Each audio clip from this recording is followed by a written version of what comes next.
महाराष्ट्र के साथ साथ भोकर विधानसभा का भी इलेक्शन होने जा रहा है। सबसे पहले मैं आपको मेरा परिचय दूंगा। मैं जावेद कुरैशी, नगर सेवक बिलोली। मैं कांग्रेस का नगर सेवक था। इससे पहले मेरे दादी नगर सेवक थे। मैं जब पैदा भी नहीं हुआ था तब मेरे चाचा नगर सेवक थे। आप जैसे भाइयों की वजह से 3 से 4 टाइम हमारे घर में नगर सेवक पद रहा है। और मैं बताना चाहूंगा आपको, आपके भोकर विधानसभा के अंदर जाकिर साहब ने जो फॉर्म भरा है, आपके भरोसे पर ही फॉर्म भरा है। भोकर विधानसभा मतदार संघ आज देखा जाए तो हर समाज की अपनी बात होती है, अपनी क़यादत होती है। छोटे छोटे समाज को लेकर अपनी कामों को मनवाया जाता है, काम किया जाता है। लेकिन हमारी कौम मुस्लिम समाज की जब बात आती है तो कोई काम नहीं होता। आज भी 70 साल के बाद हम देखते हैं हमारे कब्रिस्तानों के मसले हैं, शादी खानों के मसले हैं, हमारे तालीमी मसले हैं, हमारे कारोबार के मसले हैं। हर चीज के अंदर हमको पिछड़ा और बैकवर्ड बनाने का काम ये पॉलिटिकल पार्टियों ने किया है। आज मैं बताना चाहूंगा आपको, भोकर विधानसभा के अंदर आपको एक सुनहरा मौका शेख जाकिर साहब के रूप में आपके दरमियान में मौजूद है। भोकर में तकरीबन मुस्लिम समाज की आबादी इतनी है हमारे कौम की कि हम तय करते हैं कि किसको जिताना है और किसको हराना है। लेकिन हम ये हिम्मत नहीं जुटा पाते, एक नहीं होते। हम बताना चाहते हैं कि हिम्मत और इत्तेहाद के अंदर क्या ताकत होती है। औरंगाबाद के अंदर हमने देखा 2019 के पार्लियामेंट के इलेक्शन के अंदर इम्तियाज जलील साहब ने एक 25 साल के चुन के आने वाले खासदार को अपनी जगह बता दी। ये कब होता है कि हमारे इत्तेहाद जब हमारा मजबूत होता है कि हम एक होने की ताकत बताते हैं, तब 25 साल में 50 साल की राजनीति को हम खत्म कर देते हैं। डॉक्टर बाबा साहब अम्बेडकर ने हमको संविधान के अंदर वोट डालने का जो अधिकार दिया है, मत पेटी के अंदर से राजा पैदा होता है, किसी के गुलाम नहीं है। हम किसको चुनना है, किसको घर को बिठाना है, ये हमारे हाथ में है। आप हरदापुर वालों से मैं कहना चाहूंगा, आपके शहर में एक छुपा हुआ हीरा है जिसका नाम है शेख जाकिर, जिसका नाम लेते ही अधिकारी और कर्मचारी या तो काम कर देते या फिर सुन के ही काम हो जाता है। मैं आपको बताना चाहूंगा, मैं 100 किलोमीटर दूर से आया हूं। मैं कांग्रेस पार्टी का नगर सेवक हूं। मुझे मालूम था अशोक चौहान साहब बीजेपी ज्वाइन करने वाले हैं। उसके 1 साल पहले ही हमारे पास के भी चेले चपाटे पूरे जाने वाले हैं। हमको मालूम था हमको क़यादत कहां तक लेकर जानी है। आज 2024 के अंदर मुसलमानों के वोट बहला फुसलाकर लेने का जमाना चले गया। आज हम बेदार हो चुके हैं। हम तय कर सकते हैं कि असेंबली में किसको भेजना है, पार्लियामेंट में किसको भेजना है, कौन सी जगह पर किसको भेजना है। ये हमारे पास इत्तेहाद और सोच और समझने की हमारे पास आज ताकत है। मैं बताना चाहूंगा आपको, 50 साल हमने जिसको वोट दिया, जिस नेता को वोट दिया, उनके बाप को गृह मंत्री बनाया, उनको मुख्यमंत्री बनाया, राज्य मंत्री बनाया, पालक मंत्री बनाया और जिले की कमान दी। जिले का 7/12 उनके नाम पे किया तो उन्होंने 7/12 पूरा गायब कर दिए। 7/12 पे उनका नाम नहीं रहा। उन्होंने खुद उड़ा लिए 7-12, दूसरे की तरफ चले गए। तो 40 साल के बाद हमको हम जो वोट बैंक जो देते थे उनको जो बड़ा करे उन्होंने चले गए, हमको छोड़ दिए। हमको बोल रहे हमारे पीछे आओ। कहां पर आओ? तुम्हारे पीछे। तुम्हारे वालिद साहब जब गृह मंत्री थे देश के, बाबरी मस्जिद की शहादत तुम्हारे घर के अंदर से हुई। हम तुम्हारे पीछे नहीं आ सकते। याद रखो, मुसलमान हर कीमत बर्दाश्त कर सकता है, हर चीज पर सौदा कर सकता है, खुदा के घर के ऊपर कभी सौदा नहीं कर सकता। तुमको मालूम होना चाहिए मुसलमानों के इतने नुकसान तुमने किए। मुसलमानों को तालीम से दूर रखा, सियासत से दूर रखा। क्या बात है, शंकरराव चौहान साहब के जमाने में नांदेड़ में एक मुसलमान एमएलए बोलकर चुनकर आते थे, सैयद फारूक पाशा। अशोक चौहान साहब इतने आज उनकी विरासत, शंकरराव चौहान साहब की विरासत लेकर ये इतने आगे बढ़ गए, तो सैयद फारूक पाशा कहाँ चले गए? उनकी विरासत कहाँ गई? उनकी सियासी विरासत कहाँ गई? किसने खा लिया उसको? किसने गायब कर दिया? कौन रोक के उसको खत्म कर दिया? तो हमको हमारी सियासत, हमारी तालीम, हमारे मसले हमको खुद को हल करना पड़ेगा। कोई नहीं आ सकता। याद रखो, जब मसला कौन का आता तो हमको ही मुस्तैद होना पड़ता। इलेक्शन आते, हमारे लोग एक होते, हमारे वोट ले लेते और चले जाते। 5 साल कोई हमारा पुरसाने हाल नहीं रहता।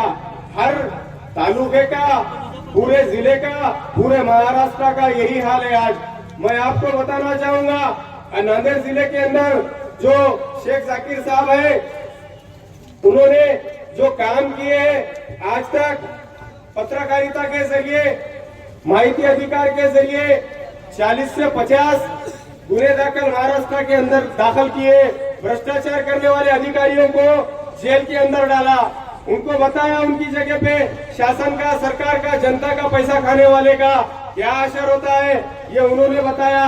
अधिकारी के सामने उनका नाम लो, नांदेड़ जिले के अंदर काम हो जाता है आपका। ये मैं आजमाया हूँ। मैंने कांग्रेस पार्टी जो छोड़ी है, कांग्रेस पार्टी यहाँ पे बूट लगा के छोड़ती मुसलमानों को। यहाँ पर जो खाने भी नहीं आता, चाटने भी नहीं आता, तो अपने मसाइल हल करने के लिए जाकिर साहब के रूप में आपके पास मौजूद है।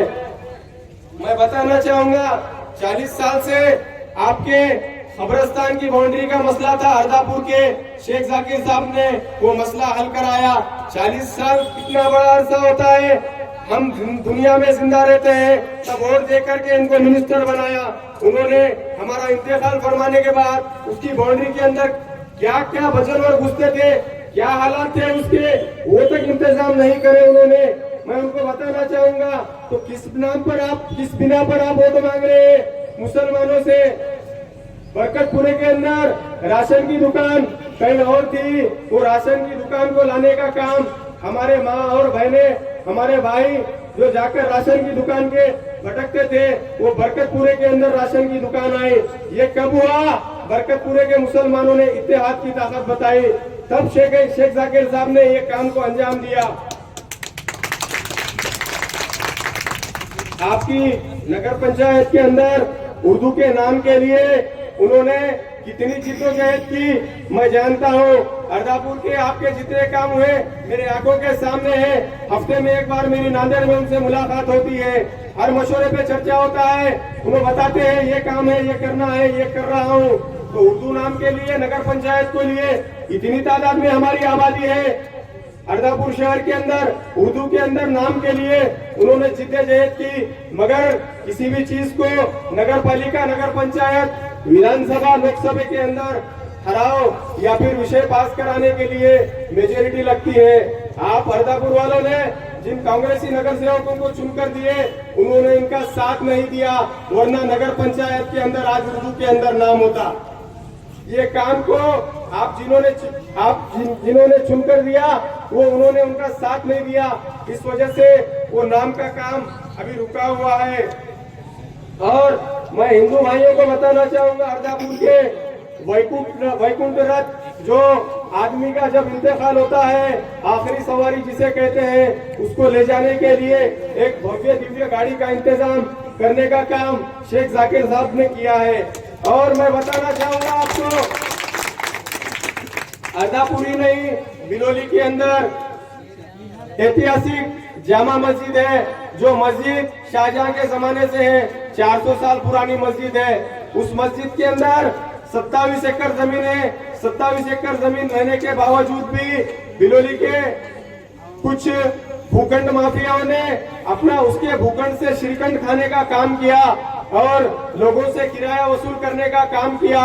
106 लोगों पे 30/11 को अभी सुनावनी है बिलोली कोर्ट के अंदर। इंशाल्लाह वो 106 लोग जेल के अंदर होंगे।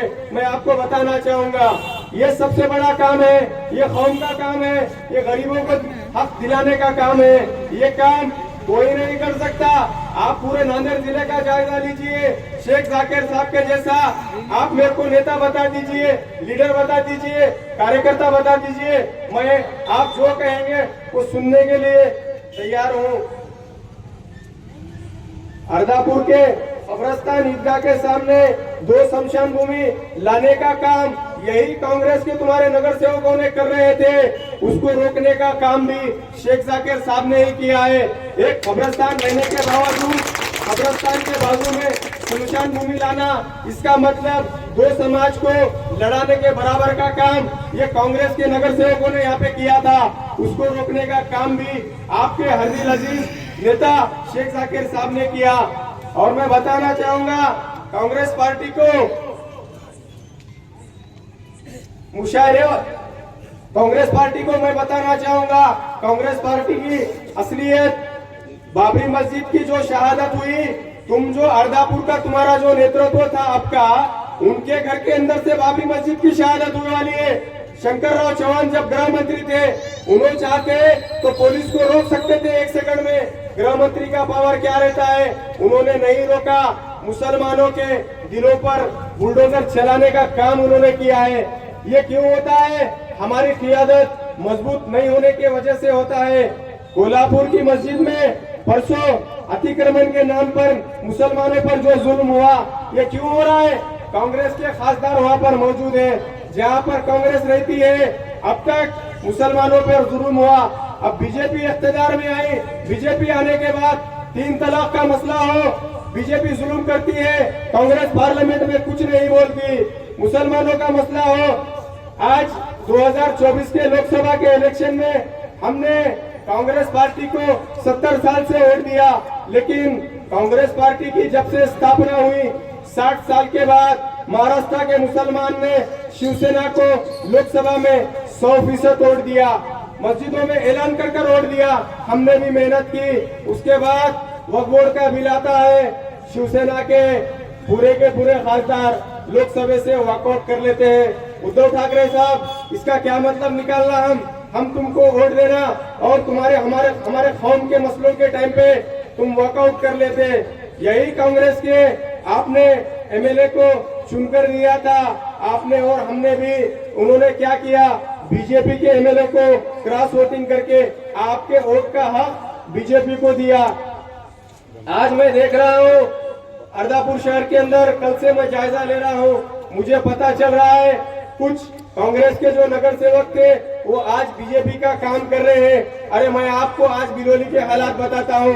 हमारे पास कांग्रेस को कोस रहे हैं, आप तो बीजेपी की बात कर रहे हैं। कांग्रेस का इंशाल्लाह देगलूर बिलोली विधानसभा का उम्मीदवार गिरने वाला है, ऐसी कोशिश चल रही है। हम कांग्रेस को लात मारने की तैयारी कर रहे हैं। वहाँ पे यहाँ पर मैं देखता हूँ कि बीजेपी के फेवर में लोग काम कर रहे हैं। हमको हमारी क़ियादत खुद मजबूत करना है। मैं आपको बताना चाहूंगा, आने वाले 20 तारीख को आपके अपने नेतृत्व, एक तरफ कांग्रेस पार्टी का जो पप्पू है, वो वहाँ पे एक पप्पू है, उन्हें 15 साल से खेल रहा सत्ता में आने को, उन्हें कभी नहीं आ सकता। और यहाँ पे एक पप्पू है, और वो पप्पू कौन सा है? गुरु बीजेपी से, चेला कांग्रेस से, दोनों मिलके नूरा कुश्ती कर रहे। तू गिरे जैसा कर, मैं गिरा जैसा कर दूं। ये दोनों मिलके कौम के वोट लेना चाह रहे। आधे तू ले, आधे मैं ले। तू आया तो तू आता, नहीं तो मैं आता, तीसरे को आने देने का नहीं है। ये नूरा कुश्ती अब नहीं चलने वाली है। भोकर विधानसभा के अंदर मैं बताना चाहूंगा, गुरु ही नहीं रहा तो चेला रहेगा बोल के क्या गारंटी है? बताओ मेरे को, कोई बता सकता क्या? गारंटी कोई दे सकता क्या? वोट बैंक की हमारा वोट कहाँ जा रहा? इनडायरेक्ट कांग्रेस को वोट दिए, इनडायरेक्ट बीजेपी को जा रहा। बीजेपी को अगर वोट दिए, डायरेक्ट बीजेपी को जा रहा। आज तक मुसलमानों पर जुल्म कांग्रेस करती आई। कांग्रेस के सिटिंग एमपी गुजरात के दंगे के अंदर एहसान जाफरी साहब को घर के अंदर जिंदा जला दिया जाता है। कांग्रेस के मेंबर ऑफ पार्लियामेंट को ये कांग्रेस कुछ नहीं कर सकती। याद रखो, एक मेंबर ऑफ पार्लियामेंट को नहीं बचा सकती। आपको और मुझे क्या बचाएगी? बिलोली तालुके में 3 से 4 साल पहले एक मुतियाल नाम का देहात है, वहां पर दंगा हुआ था। मैंने शेख जाकिर साहब को फोन किया, इन्होंने एसपी साहब को बात करके फौरन वहां पर फोर्स भेजने का काम किया। वो फोर्स ने मुझसे मुलाकात की, जाकिर साहब ने भेजे हमको क्या करना चाहिए यहाँ पे। मैंने उनको पूरा जायजा बताया। ये क़यादत है आपके अर्दापुरी ने पूरे नांदेड़ जिले के अंदर काम करने की ताकत रखी है, शेख जाकिर साहब की ताकत। इनको आप मत छोड़िए। मैं आपको बताना चाहूंगा, अधिकारियों के ऊपर एक अच्छी पकड़ है, एक अच्छा अनुभव है। आरटीआई के जरिए, पत्रकारिता के जरिए, अपने मालूमात के जरिए, नॉलेज के जरिए आपका काम कहीं नहीं रुकने वाला है। और ये गुरु चेला की लड़ाई में अपने वोट को जाया ना करें। आने वाली 20 तारीख को शेख जाकिर साहब का निशानी है गाड़ा बेबी वॉकर। इस निशानी पर अपना कीमती वोट देकर आप भारी अक्सरियत से चुनकर असेंबली में भेजे और अपनी क़ियादत को मजबूत करें। 50 साल से जिनको आपने चुनकर दिया उससे कोई फायदा नहीं हुआ जिले का, आपके अर्दापुर का हुआ नहीं मालूम। एक अच्छी क़ियादत आपके सामने है, इसलिए आने वाली 20 तारीख को शेख जाकिर साहब के हाथ मजबूत करें और महाराष्ट्र की असेंबली में भिजाएं। अपने होने वाले 3 तालुके के सारे मसलों को हल कर लें। ये बोलकर मैं अपनी बात खत्म करता हूँ। अल्हम्दुलिल्लाह, शुक्रिया।